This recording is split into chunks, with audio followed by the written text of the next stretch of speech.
Bonjour, bienvenue aux 85e journée scientifique de l'AFF à Marseille. Donc aujourd'hui, nous allons rencontrer Christophe Corpéchaud qui va nous parler de son étude étudiant le rôle protecteur du bézafibrate en association avec l'AUDC chez patients répondeurs partiels avec cholangite biliaire primitive. Donc bonjour Christophe Corpéchaud, est-ce que vous pouvez nous donner les résultats principaux de votre étude ? Oui, alors en fait l'étude était une étude post-hoc d'un essai thérapeutique qui a été publié il y a 1 an maintenant, qui s'appelle Besurso et qui avait montré que chez les patients atteints de cholangite biliaire primitive ayant une réponse incomplète à l'acide urso-désoxycholique, l'ajout d'un traitement par bézafibrate, qui est un agoniste pan-PPAR, améliorait la réponse biologique, notamment la normalisation des phosphatases alcalines. Il avait été montré également que l'ajout de ce traitement augmentait la survie prédite de ces patients selon les scores pronostiques. Nous nous sommes cette fois-ci intéressés spécifiquement à la réponse biologique des patients traités par bézafibrate, notamment ceux qui avaient une réponse dite incomplète. Et donc on a observé qu'il y avait environ 30% de ces patients qui répondaient à une réponse donc incomplète. Et ces patients, malgré tout, avaient une diminution significative de leurs paramètres biologiques de cholestase, et en particulier du marqueur principal, les phosphatases alcalines. Et lorsque l'on interrogeait les scores pronostiques, on s'apercevait que même ces patients, avec une réponse incomplète, tiraient un bénéfice prédit en termes de survie à long terme prédite par ces modèles pronostiques. Autrement dit, même avec une réponse incomplète au traitement par bézafibrate, il faut poursuivre ce traitement jusqu'à preuve du contraire, puisque leur survie prédite est meilleure que celle d'un patient traité par placebo.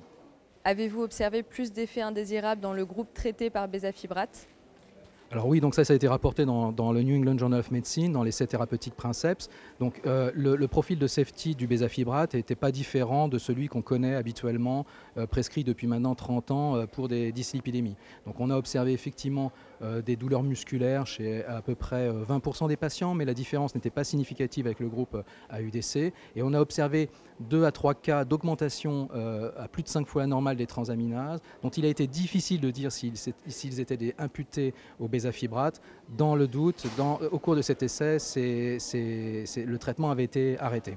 Donc en fin de compte, ce profil est tout à fait en accord avec ce qui est connu de la sécurité de ce médicament dans ses autres indications.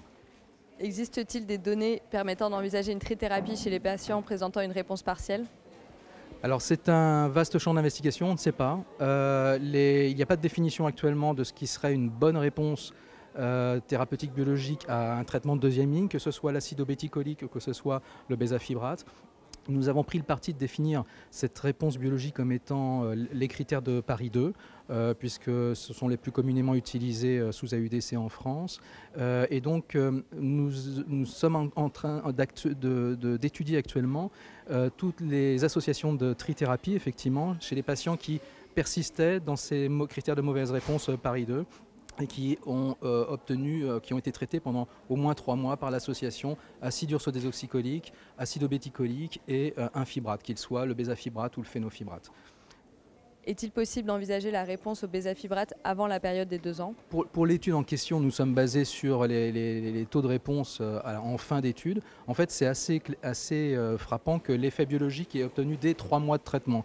C'est un peu comme avec l'acide obéticolique, c'est un peu comme avec l'acide urso-désoxycholique. Quand vous traitez les patients par CBP par un fibrate, vous obtenez une diminution très significative des phosphatases alcalines et des paramètres biologiques de cholestase dès les 3 premiers mois de traitement. Donc en fin de compte, probablement qu'à terme, on pourra décider d'éventuelles trithérapies sur des périodes de temps beaucoup plus courtes que 2 ans. C'est ce que je recommande. Je pense qu'il faut évaluer grosso modo l'effet d'un traitement par bézafibrate aux alentours de 6 mois de traitement. À partir de là, on sait si on est dans une réponse adéquate ou s'il va falloir envisager un traitement complémentaire, une trithérapie.